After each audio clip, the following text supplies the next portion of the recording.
নমস্কাৰ সকলোকে পুনৰ এবাৰ ৰিষ্টাৰ্ট চেকৰ অন্য এটা নতুন ভিডিঅ'লৈ স্বাগতম জনাইছোঁ। কালি গোলাঘাটত অনুষ্ঠিত হৈ যোৱা ইলেক্টিভ জিঅ'গ্ৰাফীৰ পৰীক্ষাৰ প্ৰশ্ন কাকতখন মই লৈ আহিছোঁ অলপ আলোচনা কৰি দিম বুলি। গতিকে বেছি পলম নকৰোঁ, প্ৰশ্ন কাকতৰ ফালে আগবাঢ়োঁ। প্ৰথমকেইটা মাল্টিপল চইচ কুৱেশ্যনে আছে। ফাৰ্ষ্ট কুৱেশ্যনটো আছে যে তলৰ কোনটো পৰিৱেশৰ অজীৱীয় উপাদান। ইয়াত প্ৰথম অপশ্যন দেখিছা অণুজীৱ, দ্বিতীয় আছে পানী, তৃতীয় আছে অৰণ্য, 4 নম্বৰত আছে ভাইৰাছ। ইয়াৰ ভিতৰত কোনটো হ'ব তোমালোকে গম পাইছাই, শুদ্ধ উত্তৰটো হ'ল পানী। তাৰপিছত আছে বৰ্তমান পৃথিৱীয়ে সন্মুখীন হোৱা আটাইতকৈ ডাঙৰ পাৰিৱেশিক সমস্যাটো হৈছে, মই গোটেইকেইটা অপশ্যন কৈ নাথাকোঁ, শুদ্ধ উত্তৰ হ'ব গোলকীয় উষ্ণতা। তাৰপাছতে দিয়া আছে তলত দিয়াবোৰৰ কোনটো হিমবাহে সৃষ্টি কৰা ক্ষয়জনিত অৱয়ব। মই প্ৰথম যিটো মোৰ ভিডিঅ' বনাইছিলোঁ তাত মই কৈছিলোঁ এইকেইটা ভালদৰে চাবলৈ। ইয়াৰ শুদ্ধ উত্তৰ হ'ব শংকু। নেক্সট দিয়া আছে ভূপৃষ্ঠৰ কিমান শতাংশ স্থলমণ্ডলে আগুৰি আছে। এইটো সকলোৱে পাই আহিছে সৰুৰ পৰা, শুদ্ধ উত্তৰ হ'ব অপশ্যন 1 29%। নেক্সট কুৱেশ্যন চোৱা তোমালোকে নম্বৰ, উপত্যকাৰ দুয়োকাষে জমা হোৱা গ্ৰাৱক বোলা হয়।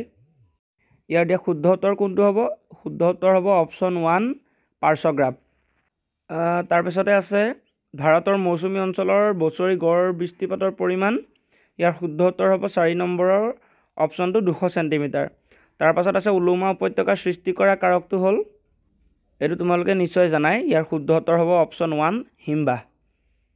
নেক্সট আছে পৃথিৱীৰ দীৰ্ঘতম পৰ্বত শ্ৰেণীটো হ'ল, উত্তৰ সকলোৱে জানাই, উত্তৰ হ'ব শুদ্ধ উত্তৰ হ'ব এণ্ডিছ পৰ্বতমালা। তাৰপাছতে আছে পৃথিৱীৰ দ্বিতীয় বৃহত্তম মহাদেশ হ'ল, সকলোৱে জানাই, শুদ্ধ উত্তৰ হ'ব আফ্ৰিকা। তাৰপাছতে আছে খেলুৱৈ জাতীয় উদ্ভিদ কোনটো অঞ্চলত হয়, শুদ্ধ উত্তৰটো নিশ্চয় টুন্দ্ৰা অঞ্চলে হ'ব। MCQবোৰ ইমানতে সমাপ্ত হৈছে আৰু 1 মাৰ্কছৰ কুৱেশ্যনবোৰ আৰম্ভ হৈছে। ফাৰ্ষ্ট কুৱেশ্যন দিছে উলুমা উপত্যকা কি। সিদিনা মই ফাৰ্ষ্ট ভিডিঅ'ত পঢ়াইছিলোঁৱেই, তোমালোকে নিশ্চয় পাৰিছাই। একেখিনিকে পুনৰ কৈ নাথাকোঁ বুলি ভাবিছোঁ, তোমালোকৰো সময় ইনে যাব আৰু মোৰো সময় ইনে যাব। বায়ু দূষিতকাৰী প্ৰধান কাৰকটো লিখিবলৈ দিছে, কিতাপত আছেই, তোমালোকে পাইছাই, পাৰিবা নিশ্চয়। তাৰপাছতে আছে পৃথিৱীৰ কোনটো প্ৰাকৃতিক অঞ্চলত চিৰসেউজীয়া অৰণ্য পোৱা যায়, নিৰক্ষীয় অঞ্চল বুলি দিয়াই আছে, তোমালোকে নিশ্চয় পাইছাই। তাৰপাছতে আহিছে তোমালোকে দেখিছা ইনচেলবাৰ্গ কি। সিদিনা মই মোৰ প্ৰথম ভিডিঅ'টোত কৈছিলোঁ যে ইনচেলবাৰ্গ হৈছে অকলশৰীয়া চাপৰ পাহাৰ। তাৰপাছতে আহিছে ক্ৰিয়াত্মক অঞ্চলৰ এটা উদাহৰণ দিয়া, ক্ৰিয়াত্মক অঞ্চলৰ উদাহৰণ কিতাপত দিয়াই আছে, তোমালোকে নিজেও ভাবি লিখিব পাৰা। তাৰপাছতে তোমালোকক দিয়া হৈছে এটা কুৱেশ্যন, ইগ্লু বোলা এক প্ৰকাৰৰ ঘৰত বাস কৰা জনগোষ্ঠীটোৰ নাম কি।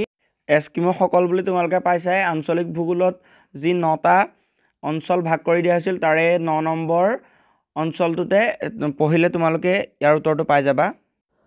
তাৰ পাছৰ কুৱেশ্যনকেইটাও উজুৱে আহিছে, কিবা যদি নোৱাৰা কৈ দিবা, মই আলোচনা কৰি দিব বিচৰা নাই, ইয়াৰ পাছলৈ গৈছোঁ। তাৰপাছতে দিয়া আছে ভূ আকৃতিক বিজ্ঞান কি, মই সিদিনা পঢ়াইছিলোঁৱেই। ভূ আকৃতিক বিজ্ঞান কাক বোলে, তোমালোকে নিশ্চয় পাৰিছা। তাৰপাছতে দিয়া আছে মানুহে সৃষ্টি কৰা বায়ু প্ৰদূষণৰ 2টা কাৰণ, তোমালোকে যিকোনো ধৰণৰ লিখিব পাৰা, অত্যাধিক যন্ত্ৰপাতিৰ ব্যৱহাৰ, নিৰ্বনানীকৰণ, এনেকুৱা ধৰণে তোমালোকে লিখিব পাৰা। তাৰপাছত আছে পৃথিৱীৰ উচ্চতম শৃংগটোৰ নাম কি আৰু ইয়াৰ উচ্চতা কিমান। পৃথিৱীৰ উচ্চতম শৃংগটোৰ নাম সকলোৱে জানে এভাৰেষ্ট শৃংগ, আৰু উচ্চতাটো এটা কাম কৰিবা তোমালোকে, মই কৈ নিদিওঁ, তোমালোকে সকলোৱে কমেণ্ট বক্সত কৈ দিবা। তাৰপাছতে দিয়া আছে নিৰক্ষীয় অঞ্চলৰ 2টা বৈশিষ্ট্য লিখা, নিশ্চয় পাৰিছাই। আঞ্চলিক ভূগোল পাঠটোত যি 11টা অঞ্চলত ভাগ কৰিছিলে, 11টা ভাগৰ প্ৰথম ভাগটোৱে আছিল নিৰক্ষীয় অঞ্চল। তাৰপাছতে দিয়া আছে পৃথিৱীৰ ক্ষুদ্ৰতম মহাদেশখনৰ নাম কি। ক্ষুদ্ৰতম মহাদেশখন তোমালোকে জানাই, ওচেনিয়া, আৰু তাৰে অন্তৰ্গত এখন দেশৰ নাম তোমালোকে অষ্ট্ৰেলিয়া লিখিব পাৰা। অষ্ট্ৰেলিয়া লিখিলে তোমালোকৰ দুফালৰ পৰা সুবিধা হ'ব, কাৰণ অষ্ট্ৰেলিয়াখন হ'ল ওচেনিয়া মহাদেশৰ আটাইতকৈ বৃহৎ দেশ, তেতিয়া তোমালোকৰ দুইফালে কাম চলি যাব। তাৰপাছতে আহিছে পৰিৱেশৰ উপাদান 2টা কি কি জানাই, জীৱীয় অজীৱীয়, নিশ্চয় লিখিছা। তাৰপিছতে আছে বায়ুমণ্ডলত কি কি গেছৰ ফলত এচিড বৰষুণ হয়, কিতাপত ধুনীয়াকৈ দিয়াই আছে, আশা কৰিছোঁ তোমালোকে নিশ্চয় লিখিছা। তাৰপাছতে আহিছে ভাৰতত অৰণ্য সংৰক্ষণৰ বাবে কৰা আন্দোলন 2টাৰ নাম কি কি। এই 2টা তোমালোকে পাইছাই কিতাপত, চিপকো আৰু চাইলেণ্ট ভেলী। তাৰপাছতে দিয়া আছে পৃথিৱীৰ শীতলতম ঠাইখনৰ নাম কি আৰু ই কোনটো অঞ্চলত অৱস্থিত, তোমালোকে নিশ্চয় পঢ়িছা, সহজে কুৱেশ্যন লিখিব পাৰিছা। তাৰপাছতে আহিছে আমেৰিকা যুক্তৰাষ্ট্ৰৰ যিকোনো 2টা কৃষি বলয়ৰ নাম লিখা। এই কৃষি বলয় কেইটাৰ পৰা বৰ ভিতৰৰ পৰা কুৱেশ্যন অহা দেখা যায়, গতিকে তোমালোকে এইকেইটা বৰ মন দি পঢ়িবা আৰু মানে অলপ গভীৰলৈ গৈ পেলাই পঢ়িবা। তাৰ পাছতে 3 মাৰ্কছৰ কুৱেশ্যন আৰম্ভ হৈছে। প্ৰথম কুৱেশ্যনটোৱে উজুৱে দিছে পানী প্ৰদূষণৰ কাৰণবোৰ কি কি, তোমালোকে নিশ্চয় লিখিব পাৰিছা। তাৰ পাছতে দিছে হিমবাহে সৃষ্টি কৰা 3টা অৱক্ষেপজনিত অৱয়ৱৰ নাম।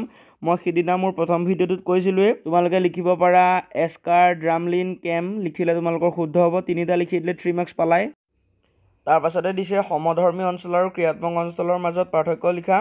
চেপ্টাৰটোৰ আৰম্ভণিতে ভালদৰে দিয়াই আছে, পঢ়িলে তোমালোকে বুজি পাবাই আৰু লিখিবও পাৰিবা। তাৰ পাছতে আহিছে মৰুদ্যান কি আৰু ইয়াৰ তাৎপৰ্য লিখা।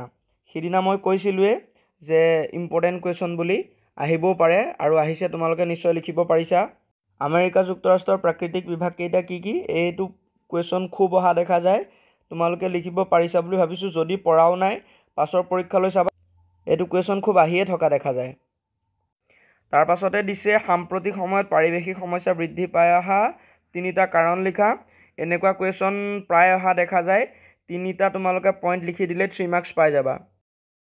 তাৰ পাছতে আহিছে বায়ুমণ্ডলত থকা 3বিধ গেছৰ নাম লিখা যি ভূপৃষ্ঠৰ পৰা প্ৰতিফলিত সৌৰশক্তি শোষণ কৰিব পাৰে। আল্টিমেটলি কি আহিছে বুজিছানে, সেউজগৃহ গেছৰ বিষয়ে লিখিবলৈ আহিছে, বা সেউজগৃহ গেছ 3টাৰ নাম তোমালোকে লিখি ইহঁতে কেনেদৰে ভূপৃষ্ঠৰ পৰা প্ৰতিফলিত সৌৰশক্তি শোষণ কৰি ল'ব পাৰে, কেনেদৰে ইহঁতে ভূপৃষ্ঠৰ উত্তাপ বৃদ্ধি কৰে, এনেকৈ অলপ থুলমূলকৈ লিখি দিলে তোমালোকে 3 মাৰ্কছটো পাই যাবা। তাৰপিছত আছে পৃথিৱীৰ যিকোনো 3টা প্ৰাকৃতিক অঞ্চলৰ নাম লিখা।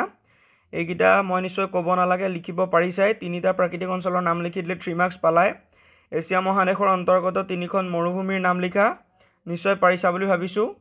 এখনটো থৰ মৰুভূমি, এখন গোবি মৰুভূমি আৰু এখন তোমালোকে কমেণ্ট বক্সত কমেণ্ট কৰি দিবা। তাৰপাছত আহিছে উত্তৰ মেৰু প্ৰাকৃতিক অঞ্চলটো কি বুলি জনা যায় আৰু এই অঞ্চলত বাস কৰা 2টা জন্তুৰ নাম লিখা। ইয়াৰ পাছতে প্ৰশ্ন আহিছিল উত্তৰ মেৰু প্ৰাকৃতিক অঞ্চলটো কি বুলি জনা যায় আৰু এই অঞ্চলত বাস কৰা 2টা জন্তুৰ নাম লিখা। দেখিলানে এই কুৱেশ্যনটো অলপ ব্যতিক্ৰমধৰ্মী, অলপ বেলেগ ধৰণে সুধিলে। মই সেইদিনা সেইকাৰণে ভিডিঅ'টোত কৈছিলোঁৱেই যে তোমালোকে যিয়ে পঢ়া নিখুঁতভাৱে পঢ়িবা, একো এৰি থৈ নাযাবা, কাৰণ নতুন কুৱেশ্যন পেটাৰ্ণ অহাৰ পাছত কুৱেশ্যনবোৰ অলপ বেলেগ ধৰণে সুধিবলৈ লৈছে। তাৰ পাছত আহিছে গোলকীয় উত্তাপ বৃদ্ধিৰ ফলত উদ্ভৱ হোৱা সমস্যাবোৰ উল্লেখ কৰা। খুব সহজ এটা কুৱেশ্যন, চিম্পুল কুৱেশ্যনে, তোমালোকে লিখিব নিশ্চয় পাৰিছা।